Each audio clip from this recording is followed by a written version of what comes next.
Well, thanks again for tuning into the On Average MD podcast. Be sure to subscribe so you can be notified when the next episode is up. And as always, if you think that this would be helpful for a friend or a family member, please share. Wishing you wellness. Until next time, take care. Hello, everyone. This is Dr. Isabelle Amigues. I'm your friendly rheumatologist, and I'm live from Denver, Colorado. And I'm trying to go live on Instagram, and bam, I think it's here. So today, I had quite a bit of interesting recently questions about COVID. And so I wanted to basically share some information with you as a rheumatologist. Also want to share some facts about COVID and rheumatology disease. I think it's maybe in the last couple of weeks, I've had a handful of patients that came and basically were fine, then had developed COVID, and soon after developed some inflammatory arthritis. And so joint pain that's worse in the morning, associated with morning stiffness, with some swelling. In one of them, I made a diagnosis of psoriatic arthritis. In another one, we made a diagnosis of rheumatoid arthritis, and another one, polymyalgia rheumatica. So as you can see, they are all very inflammatory arthritis. And they all were asking this really right question, which is it COVID that caused this? And what should I know about this? Can I get a vaccine? What's the story, right? And so I'm going to tell you what we know from the studies that there are. And, COVID has been pretty incredible when it comes to just how, it changed our whole healthcare system. It changed how we respond to pandemic. I think it also changed how we respond to explaining things, really, right?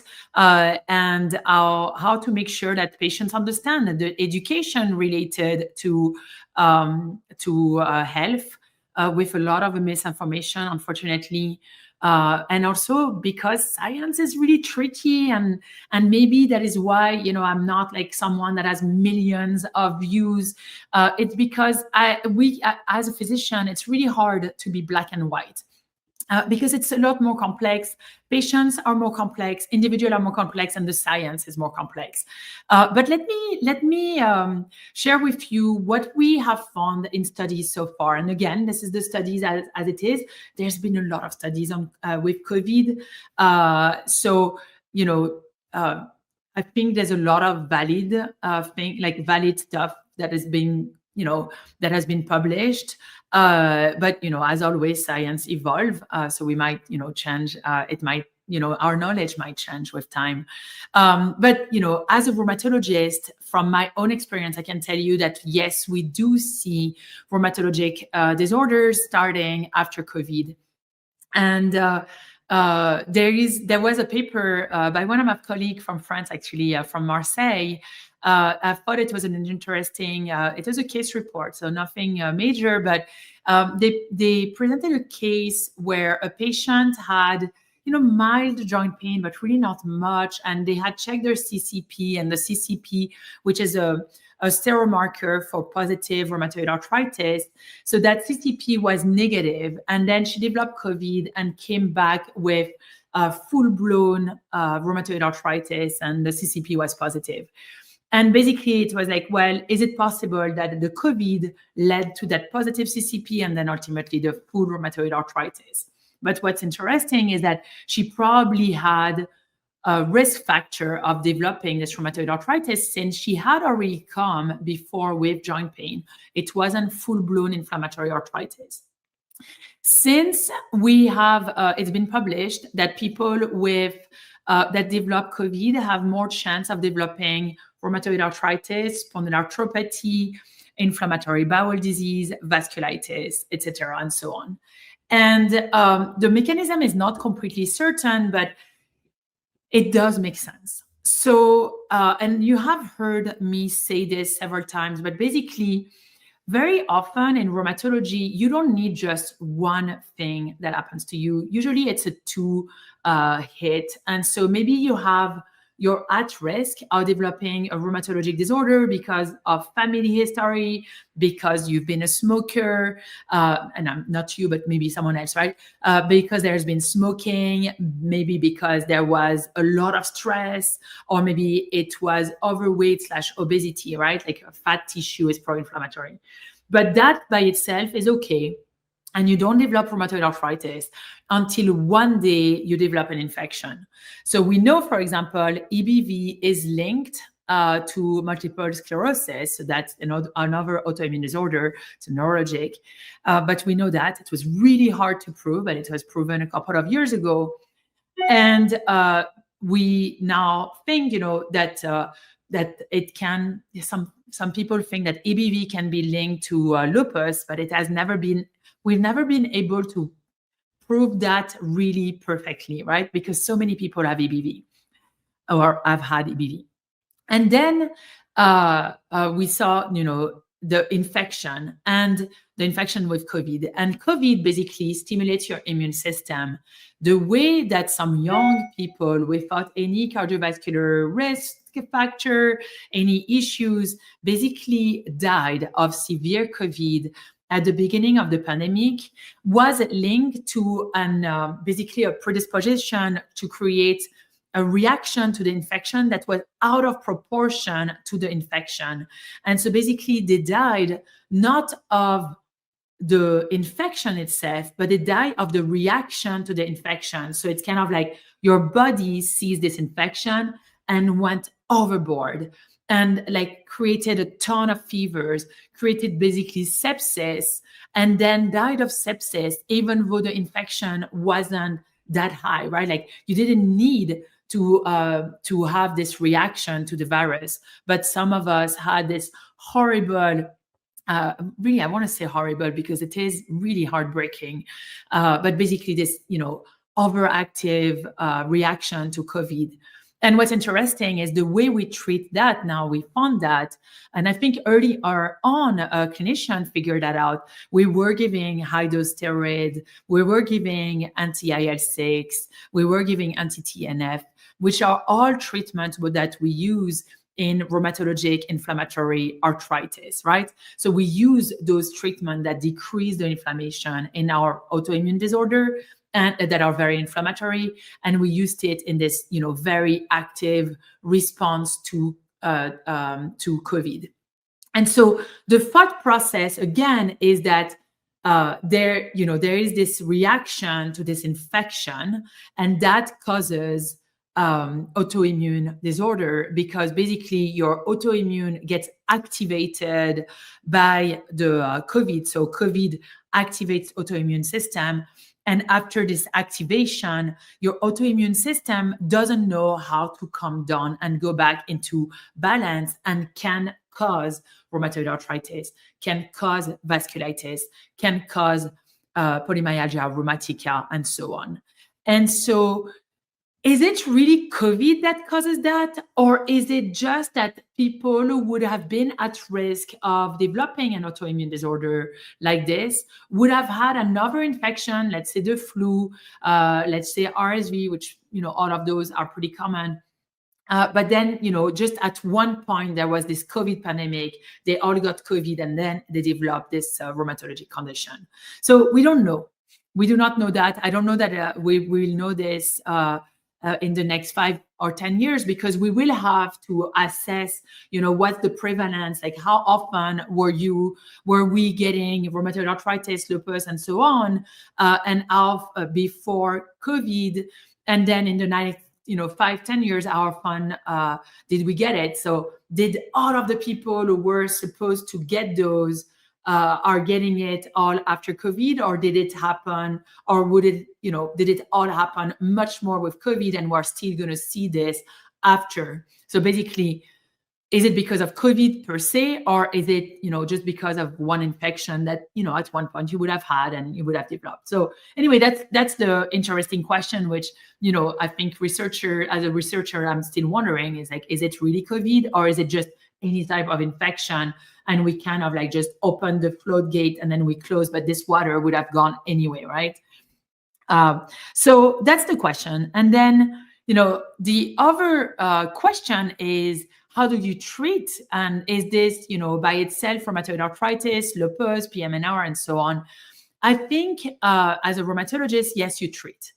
Because if there's a fire, you put out the fire. It looks like rheumatoid arthritis. It has the positive serologies. You treat like rheumatoid arthritis. You treat it like that. The reason why it came shouldn't stop you, at least not with the knowledge that we have right now. It shouldn't stop you from creating, treating those conditions. So yes, I'm going to treat the rheumatoid arthritis. Yes, I'm going to treat the PMNR, polymyalgia rheumatica. Yes, I'm going to treat lupus or vasculitis, right? And so, yeah, it's basically most of the time it is immunosuppressive. But it's really, that's, I think, what's so fascinating, so interesting. This is why I'm so excited to be a rheumatologist, is that it's not one size fits all, right? Some people with COVID developed RA, some other one developed ankylosing spondylitis, some other one developed vasculitis. And it's not just one COVID, just everyone has the same outcome. And I think that's what's very interesting.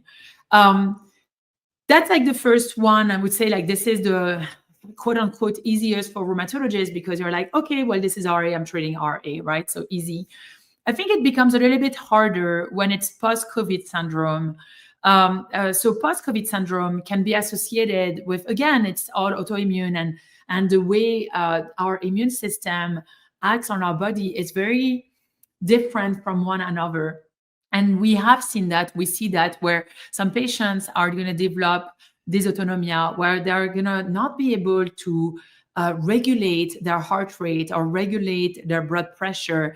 And then that can cause issues on the amount of fatigue, their ability to exercise, their ability to restore their to rest, basically, right?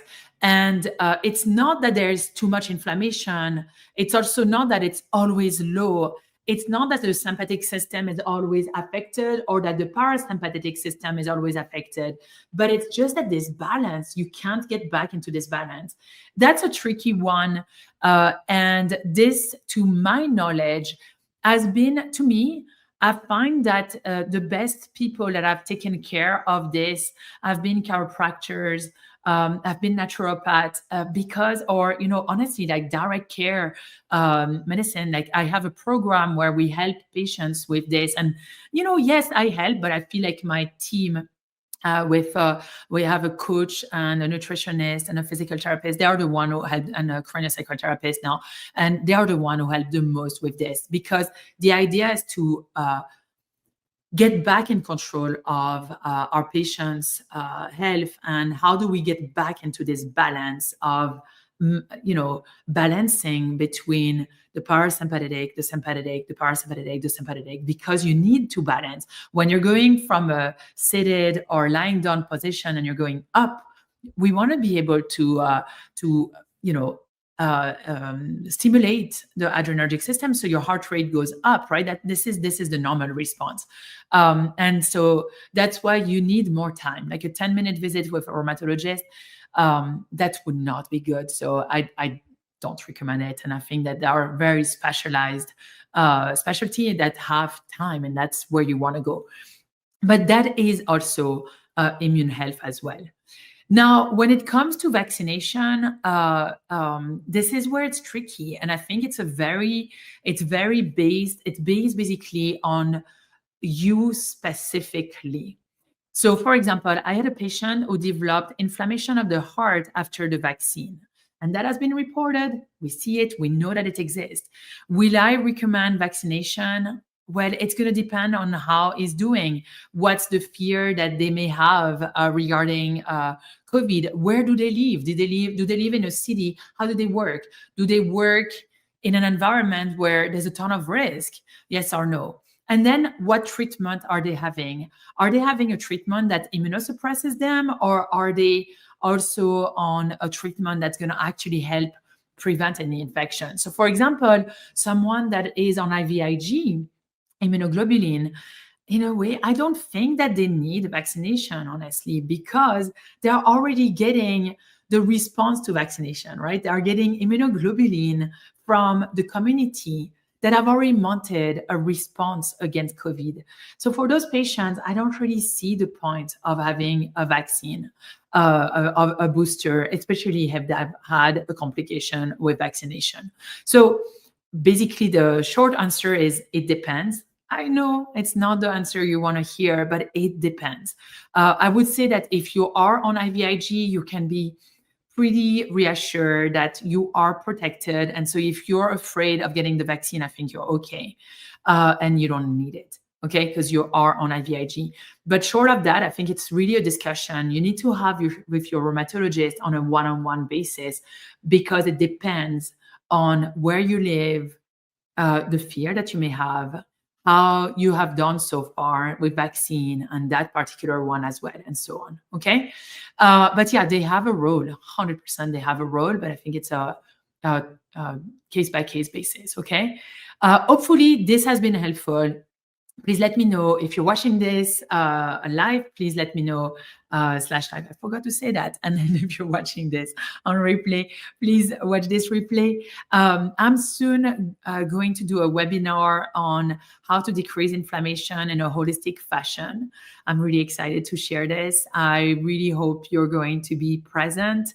And I will share how our group coaching is going to look like. I'm really, really excited to do this. Until then, I will see you, and I hope you're doing really well, and I'll see you next week. Take care. Well, hello. This is Dr. Isabelle Amigues, and welcome to the Unabridged MD podcast. Here we explore inspiring stories, practical tools, and expert insights for living a healthy life. Whether you're a patient, a healthcare professional, or simply curious about healing, you are in the right place. And as always, if you are looking for something that's so much bigger than just a rheumatology practice, please come check Unabridged MD, as we are the right place to get you to remission with the least amount of medication. With that said, let's dive in.